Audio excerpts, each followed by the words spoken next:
Yeah, and the first 5 or 10 minutes of the walks are usually the hardest for the dogs while they all settle down because they're all excited. Up that path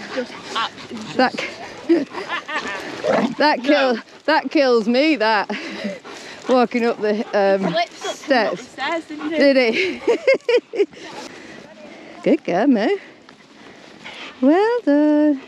See what she does there, as you were coming closer to me, what she does, she's going into you, so she's actually asking for space. So when she reacts, it's because they're not giving her enough space. Unless they're a million foot away, and then she reacts, and she's just being a dick. And this is the difference between controlled walks and people just letting the dogs approach others. You get your dog, so you see my two know it, so they're already in the sit. So then what I'm going to do, I'm going to withhold the treat, I'm going to count to 15 seconds in my head, and after 15 seconds, providing they don't move, I'm then going to reward the treat. If before that 15 seconds you think your dog's going to move, you're going to set the treat back onto the nose, reposition them, and then just hold your treat again. If you hold it like that and the dogs are jumping up, move your hand out of the way, but try not to keep repeating your sit command. So they've both done about 15 seconds, give the treat, good boy, free, and then release them so that they know they're free from that exercise. It's actually not that easy as people think. So we're putting the dog in a sit, and we're just wanting the dog to stay in that sit position for 15 seconds. At your 15 seconds mark, then give the treat and move away so the dogs know they're free from that exercise. Or if you use a free command, give them that command so they know the exercise has ended.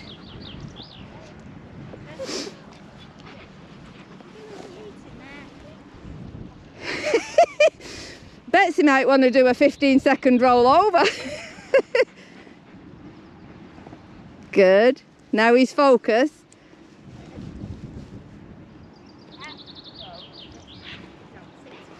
So try holding your hand. If he's jumping up because your hand's there, try holding your hand against you so he can see it, but he's not getting it unless he's sat for 15 seconds. So Lenny's very excited. Good. Better.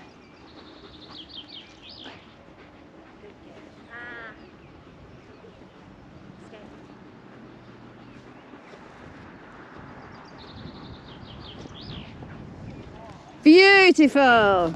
Your biscuit in each hand for each of the dogs, and then you hold the biscuit on the dog's nose, so you're not releasing the biscuit, it's on the dog's nose. I'm going to demo just with one, and then you move around and you want the dog to stay on that treat. When you finish your exercise, you release the treat.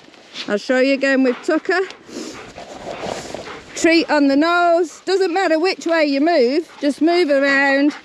And the trick is, keep your hand on the dog's nose. Wherever your hand goes, the dog's face is going. So don't wave your treat around. Keep your treat close to your leg if you want your dog close to you. And then you see with him, as I finished, I held the treat and put it up slightly and back to put the dog in a sit position, but without asking him to sit. So we're making them use the brain. These are all very good brain exercises. So it's just lure work, this. And it doesn't matter what you do different things, just keep the treat on the dog's nose. So put your treat on Misty's nose. Her option isn't to, it's not to sniff, she has to focus. That's the whole point. Focus, handle a focus. Lenny's doing good, he likes this game. Beautiful, I know, that's why I put gloves on. So if your dog's slobbery, wear gloves. Put it right on her nose, that's it. Move her around. Keep your lead loose, just use the power of the treat to move the dog around. If she jumps up, your treat's too high. Betsy's doing really well. Good. And with this, you can shape your dog into doing literally anything you want. So now we're doing a sit wait. So literally, all the owners have got the dogs on the lead. I've just dropped because I've got two dogs. So you're going to put your dog in a sit. They go in a sit. He's already in. I'll demo with Tucker. Sit. Good. So we give a treat for sitting, and then literally you're going to just do one step away from the dog. One step away from the dog. Go back. Give the treat. If the dog moves, reposition them back to where they were originally.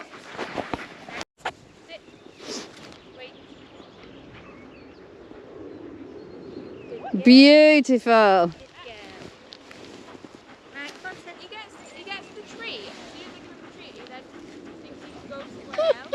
Right, so we'll work on that. Load your hand up with treats. So we have more than one, but little itty bitty treats. Mine are a bit big for Tucker, but... And then what you're going to do, you're going to move your dog around or put it in the sit. And if he's in the sit, you're going to give it one of the treats, and then immediately you're going to give another of the treats. If he does like my dog just did then and lift his foot up, withdraw your treat. Sit is all 4 feet on the floor, not just 2. So you see I'm drip feeding him, which keep him in. I've still got treats in my hand. Took a free. I release him, and then we go again while I've still got treats in my hand. So what they learn is to stay in that position until you actually release them. Free. Good. And then to end the exercise, I'll chuck the treat on the floor. That's the end of the exercise. Put the treat on her nose and do the sit with the, so you're not actually telling the dogs to sit, you're using the power of your hand and the treats to get the dogs into the sit.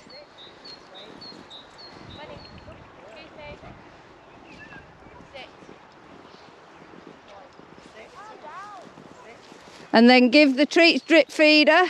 Keep her, make sure if your hand's too high, she did well, she stayed in it, but if your hand's too high, your dog will jump up. So keep your hand nice and low and close to your body, because you want the dogs close to you, not 3 foot away, because if you're going to aim to get them off lead, if they're 3 foot away, what they'll do, they'll grab the treat and then woohoo, see you later. And you see, it keeps them in the sit longer, because they might, it's worth staying in that position because they might get some more treats. That's the position you said you struggled with. And drip feed him whilst he's in position. Good. A little treat and then another little treat. Now you see how you moved your hand lower and it made him stand up. That's it. That's it.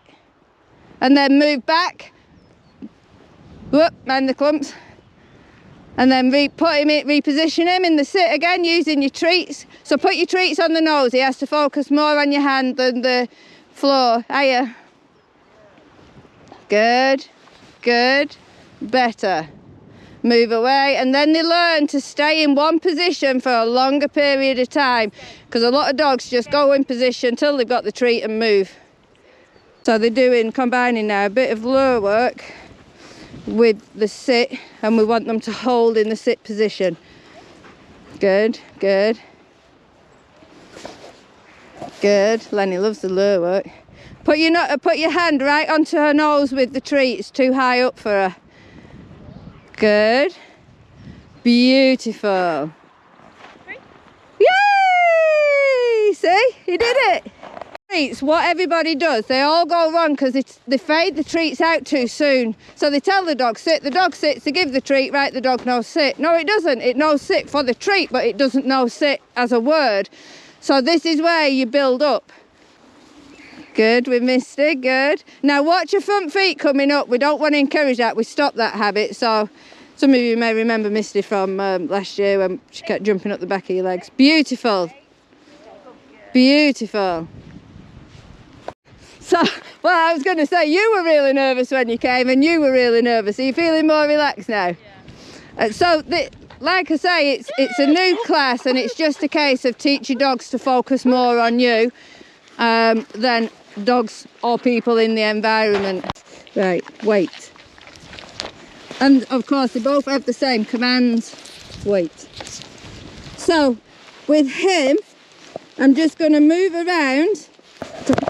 Good. So you see what I did? I went higher pitch in my voice. You don't have to do that, but be more exciting. And look at the focus now. So you can do it stood still, but what you're going to do is come one step away and bring your hand down and be quite enthusiastic about, and you just want your dog to come to your hand, which, because we've been doing the lure work, they should now anyway come to your hand. So you just put in a bit of fast movement.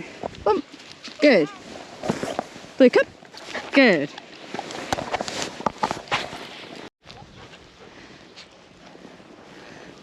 Keep your treat in your hand so that they come into your hand. Beautiful. Good. with her now, because she's not reacting, you can chuck your treats on the floor to get your dogs in on the treat game on the floor. Find it, find it, find it. Sit, sit, sit. Tucker found it. The time I wouldn't do that is if the dogs are off lead, because then obviously you're encouraging the dog. Same with toys. Don't use toys and chuck a toy on the ground if you've got an off-lead dog coming at you, because you might encourage the off-lead dog to come towards you. So in that instance, if you've got an off-lead dog coming towards you, you're going to get your treat on your dog's nose and you're going to move away from the off-lead dog, keeping the treat on your dog's nose and keep them moving, keep the focus on you, and then step away from the situation as fast as you can, but without panicking. What if the dog just keeps following you? Then stick your foot out and boot it. Your dog is your main priority. Whilst we all love dogs, we love our own more than we love anybody else's. It's not our problem that somebody cannot control or is too bone idle to control and train their dog. Our main priority is our dogs. Anytime I'm training, if an off-lead dog comes up, so if those dogs that have come up to you, I'm going to come towards you with or without my two dogs, and I'm going to have my foot up to move those dogs away. You lot are my priority when we're training. So yeah, don't be frightened to stick your foot out. It's up to you if you kick them. Sometimes just blocking it will do. Sometimes they're very insistent and I've had to like shove my foot right in the face and give them a hefty shove away for them to get the hint. And the owners generally just stand there smiling at you. And say, they just want to play. They're just friendly. Yeah, I hate them kind of owners.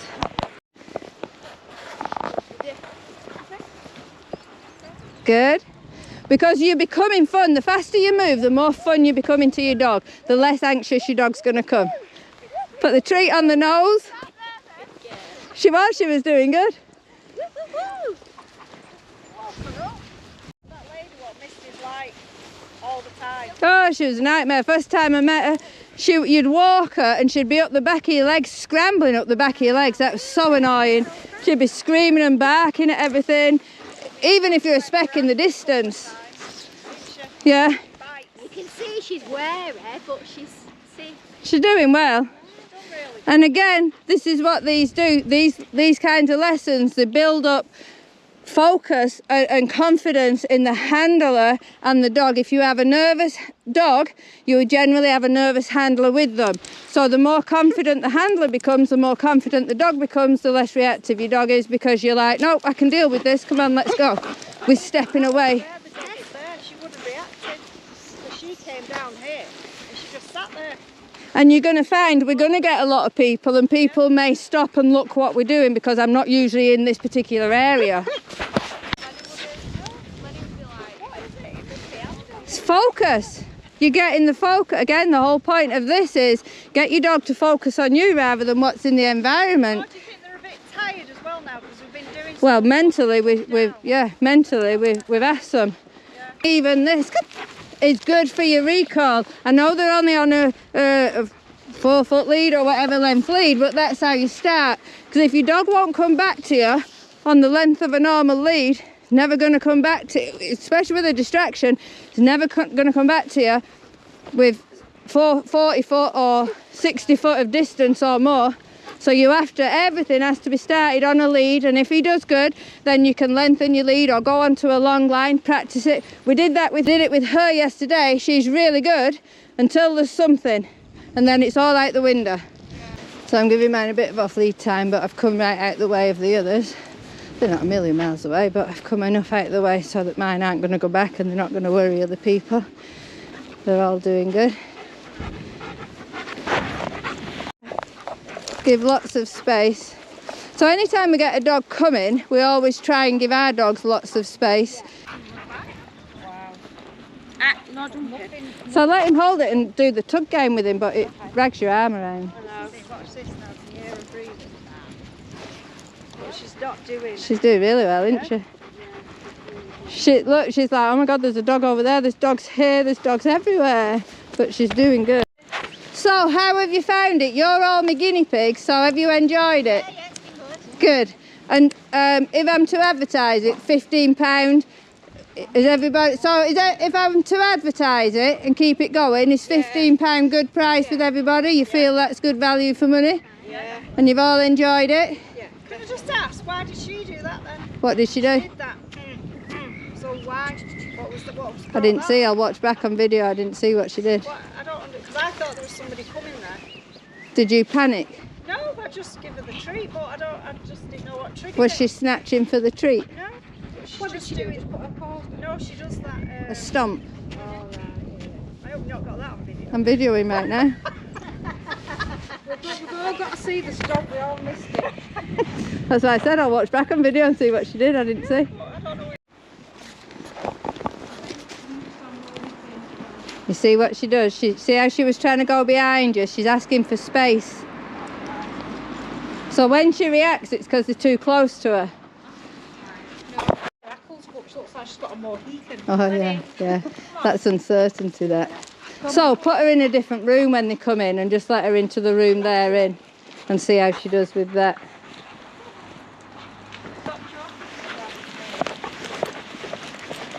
So are you pleased? 100%, yeah. Yeah. Yeah. Good. Really good. It was brilliant. Have you enjoyed it, Miss Wu? You were so good, weren't you? Did you enjoy it? Yeah, I loved it. Brilliant. Brilliant. She can't stay awake any longer. Because it's all mentally stimulating for them and it just whacks them right out. The brain games are more tiring than, you know, an hour's walk for them. Because our walk is nowhere near a dog's natural pace. Dog's natural pace is like a jog. I can't jog anyhow.